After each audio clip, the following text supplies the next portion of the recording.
Both of my kids have hypermobile Ehlers-Danlos syndrome, and EDS has maybe 80 or more comorbids, and each child presents differently. Like both of my kids are completely different in how they present. A lot of the things are the same. Hypermobility is the same. They both have mast cell activation syndrome.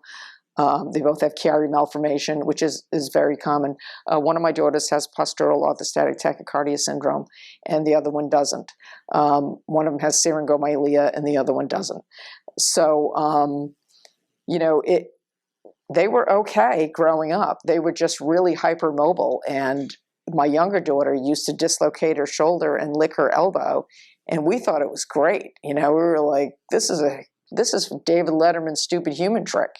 I didn't know that hypermobility is generally not good. And my oldest daughter, my oldest daughter was a Division I #1 tennis player. She had deformed hand and feet, and she was still a really good tennis player because, you know, if you don't have a lot of collagen, you can really put spin on the ball. And my younger daughter became a tennis player, and she was also really good.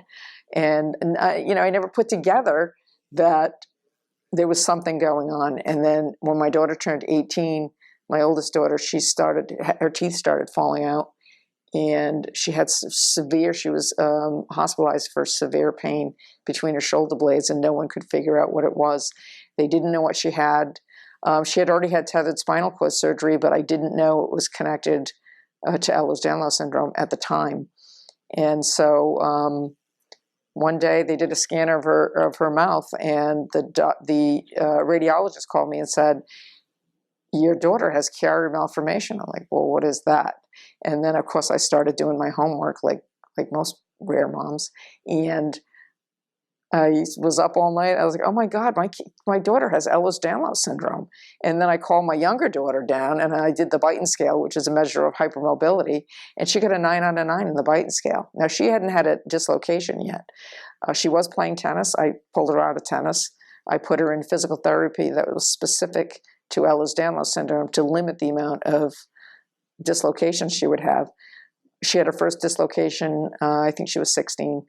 And she had her first dislocation. And then the POTS really kicked in. And she ended up having brain surgery 2 years ago. She had cranial cervical instability. So it's been, I mean, it just hit like a tornado. And our lives were turned upside down.